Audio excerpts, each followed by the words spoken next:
All right, guys, back on Southeastern 16 with Max Barr previewing Wednesday night's action in SEC basketball. 3 games on the slate, and we're Oh going to yeah. jump into them.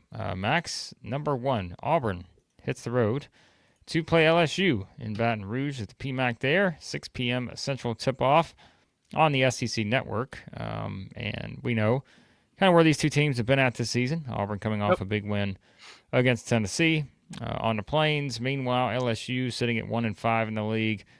Lost that game in Alabama, but I think, certainly saw some things there they like in that matchup. Your guy, Corey Chest, coming through with a nice performance, and they're going to need him, Cam Carter, Jordan Sears, Damian Collins, and a lot of other people, I think, to have a good game in this one, to be able to knock off the other Tigers who have Janai Broom back, and not ideal for opponents. This is going to be a double-digit spread, probably, no question about that. However, Auburn's last 3 road games, I know there's been injuries, so they'll take a big asterisk before I go into these stats, but their past 3 road games, 5-point win at Texas, 3-point win at South Carolina, 2-point win at Georgia. Now, of course, those were impacted by injuries to one of the nation's best players. But the trend still remains the same, that even if you are the nation's best offense and the number 1 team in the country, you go on the road in this league and it can be tough. Okay, that South Carolina first half, Broom was healthy that whole first half, and South Carolina was up at halftime by a few possessions. So I just want to, this is a game where obviously Auburn's going to be probably a 5-possession-ish favorite somewhere out there, but it's tough to play on the road in this league, Blake. Well, keep in mind, too, LSU, 4 of their first 6 SEC games were on the road. Lost at Missouri, lost at Ole Miss, lost at A&M, lost at Alabama. But they've won. I mean, they beat Arkansas at home. They played a pretty good game against Vanderbilt. That was the first, day on January 4th. So, I mean, I think that's the thing is LSU's still been pretty competitive. And finally getting a chance to come back home here again. Haven't played a lot of these games in SEC play, and like you said, if you kind of look at the trends with Auburn, yeah, I mean they're going to get everybody's best shot, and I think that's always the case when you're the number 1 team. And I wouldn't be surprised, if that's the case again here. And I kind of joked about it, but it's true, right? If LSU's going to have a chance, it really just comes down to like your stars have to step up and have big games here, and that's why I think the emergence of a Corey Chest has been significant. In terms of, just having him alongside Cam Carter and Jordan Sears and those guys, knowing that they're down Jalen Reed. And we always say what a difference one player can make. But I think it's interesting here because, Auburn was coming off of a big, high-profile atmosphere, game day, all that. Now you go on the road playing a team that, quite frankly, you're better than. But like I said, they're going to get everybody's best shot, and I'm sure Bruce Pearl will be mentioning that many times. We are not going to disrespect the opponent. And remember, when we talked to him in the interview, he said that was one of the things that stood out as one of sort of the intangibles of this team was that they had done a great job of respecting their opponents and everybody, going into it looking at everybody as, hey, we got to take this team seriously. And you know that in the SEC this year. So I'm curious to see kind of that first 10 minutes of this game. Does Auburn come out and just completely put the foot on the gas and just go? Or, does LSU kind of have some of that, hey, number 1 team coming into our house, let's see what we can do here. Like, it's always fascinating in these kind of matchups. Yeah, and when you look at the 3-point line, I feel like that's going to be a major factor in this game because when you look at what LSU's done from the 3-point line offensively the past few games, 3 of 23 against Alabama, 13%, 7 of 29 against A&M, 24%. They haven't made more than 8 threes in a SEC game yet. Whereas you look at them defensively, they've let up at least 30% from 3 in every game. A few 40% and aboves there. So you're going to need a heightened defensive effort on the perimeter if you're going to want to win this one. Auburn 3rd in the SEC right now in 3-point percentage. LSU 14th in 3-point defense. Massive discrepancy there between perimeter offense and defense. Is anyone going to go bold here in their picks? I'm going to say probably not. Probably not is the right answer there. I'm going Auburn here. Um, I think I don't think LSU is going to have enough offensively to keep up. However, do pay attention to the past few Auburn road games. All three of them have been pretty tight. Yeah, I'm with you. I wouldn't be surprised, again, just based on the setup here. But, if Auburn plays at their best, then, they're certainly the sizable favorite in this one. So also going to take Auburn. We'll mention Chris's picks on one of the live streams just so we don't let him come in here and say that he had LSU if LSU pulls the upset or something like that, okay? Yeah. We'll get his official picks just maybe after the fact here on this one. But this next game, a little bit more interesting. Oh Number yeah. 4 Alabama hits the road to head to Starkville to play number 14 Mississippi State. 8 p.m. tip-off on the SEC network. Man, Max, I think this one is fascinating for so many different reasons. And I know Nate Oates has already talked about it, right? Felt like bounce back, had good practices coming out of that LSU game. But the whole Mark Sears situation, all that, certainly something people are going to be talking about. But meanwhile, Mississippi State, right? You kind of talked about in the power rankings this week. They've been one of those teams that few bounces don't go their way. Who knows what we're kind of talking about with Mississippi State right now. But they've won those overtime games. And yes, it maybe hasn't been as consistent as it was for the first 15 games of the season. But still, we know the upside's there with this team, especially at home. And I think that's like the whole story here, right? It's just that they're welcoming in an Alabama team that, has looked pretty good. But like we said, that LSU game kind of, it wasn't the prettiest. But of course, you have to account that Sears didn't play in the second half. What a fun matchup it is between these two teams. Just look at the Mississippi State home games in conference play so far. 35-point beatdown to open up conference play against South Carolina. Then you lose by 5, 90-95 at home against Kentucky when Kentucky goes 16 of 32 from 3. Jackson Robinson goes 7 of 10, career high threes. So you lose that one by 5. Oh well. Then the next game is an overtime thriller against your in-state rival in Ole Miss. Just think if you're a Mississippi State fan or a student, those have been your home games so far. Yeah. You're going to every home game. That place is going to be just bananas. So normally when we're just like, yeah, it's going to be tough to play on the road, this Humphrey Coliseum this year has been on another level. And I believe, Blake, this is going to be like a 50-50 pick 'em. I mean, what team might be favored by a point? So right off the bat, this is probably, when you look at Alabama's road games, South Carolina, A&M, and Kentucky, they win that one at Kentucky. I might argue the hump's going to be more hostile than any of those. It's going to be hostile, as we know. We've seen some of those games in there so far this season, and man, I think about all the big-time plays that can be made in this game from the guys on both sides, right?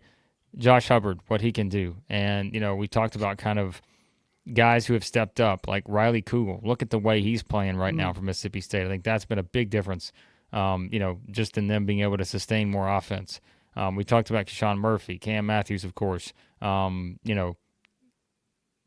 think kind of this is a team that if you look on the other side, you've brought up, look how much Aiden Holloway has contributed to this Alabama team in terms of the shooting numbers, and you can bring those up if you want in the SEC. But, he's been such a big part of this. So, even without, kind of the ups and downs maybe of that one game with Sears sitting in the second half against LSU, you still look at Alabama and realize they have so many different options, so many different guys who can beat you. And so I'm curious to know, with Mississippi State, their approach here to trying to defend Alabama. That's always the question when you have teams going up against a team like this, just because they can beat you in so many different ways. Even though they're not shooting it as well this year, their ability to get to the rim, get to the foul line, can Mississippi State prevent that from happening? That's the big question here. I think this game may be less about can we get stops, and it's just can we score more points than the other team. True. I feel like this is going to be a very high-scoring offensive. You don't score on 2 possessions in a row, and it feels like you just went on a 3-minute drought type of game. Because when I look at Mississippi State's offense compared to Alabama's defense, The one thing that we've just been all over Mississippi State on the past few weeks is their turnovers without Clary on the floor. Alabama doesn't turn you over. So I feel like Mississippi State is going to be able to run the offense they want to run. But I also think that Alabama is going to be able to get to the free throw line, and they're not going to meet much resistance block-wise around the rim. They're the first. Alabama's number 1 in the SEC in 2-point percentage. Mississippi State's 2-point defense is 10th. That plays right into Alabama's favor. So I think both offenses here will kind of get what they want. All right. I'm curious. Picks. This one is tough. I'm not going to lie. This one is as tough as it gets. Dead pick 'em between the two teams kind of, playing focused now. It's not like both teams are just, hop, skipping, and jumping into this matchup. You've heard Nate Oates talking about the practices the past few days, and you best believe the hump is going to be ready for this one. Everything is pointing me to go with Alabama right now. In my head my head is saying, Maxie, take the Tide on the road here. Take the Tide. They're going to bounce back. Sears is going to be playing the best defense he's ever played. And I'm going to listen to my head here. I'm going to go Alabama. And I think this is I owe this to Mississippi State. After I was down on them in the power rankings, sometimes you just need to light a fire.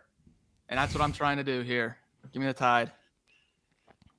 Yeah, this is one where, like I always say, when in doubt, pick the home team. And it does feel like this is going to be a pick 'em.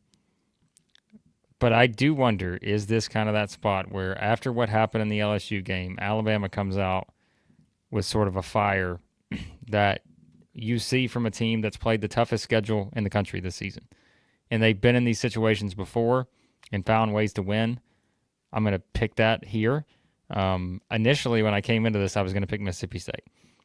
But you've talked me into picking Alabama. So I'm going to pick Alabama in this one. And we'll see if Chris picks Alabama too. We'll get his picks. Got the picks in. Uh-oh. All right. He's on Is Alabama. he taking LSU? Oh, he's got Alabama too. So. Alabama and Auburn. So all right. So he's picking Alabama too. Mississippi State fans. Hey, you're welcome. Yeah. You've got a kiss of death at home. We got you right where you want to be. Perfect spot. So, right where you want to be. All right, we'll wrap up with this one. Texas at Ole Miss. It's a fun game, I think. We talked about Texas. This is also 8 p.m. This game's going to be on ESPN2. Texas trending in the right direction. We've talked about that. They've all of a sudden jumped up to 3-4 in the league, won 3 of their last 4 here. And now, hey, who knows? You look up, they win this game. They go to LSU on Saturday.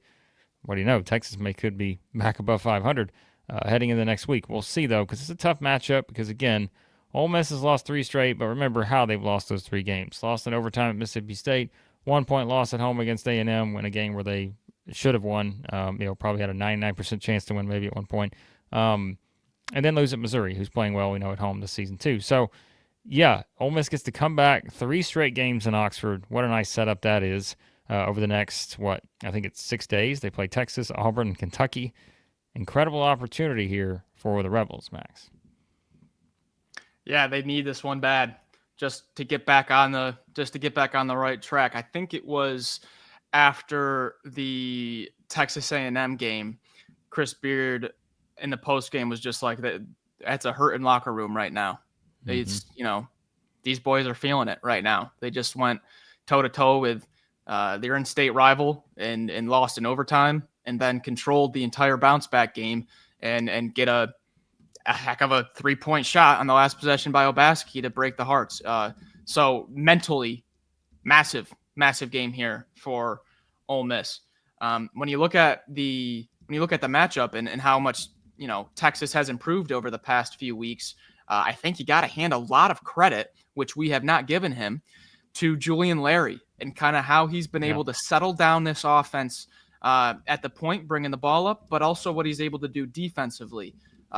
Larry was really struggling with turnovers the first few games, but the past 2 games, he just had 6 assists, no turnovers against A&M. That is hard to do. And then the game before that, 3 assists, no turnovers against Missouri. That possibly is even harder. So if there's one player where I'm like, he probably won't be circled here at the top of the matchup, but boy, he is going to have a major impact on this. Can Julian Larry settle down this Texas offense and just limit the turnovers against an Ole Miss defense that ranks number 1 in the SEC so far in that category?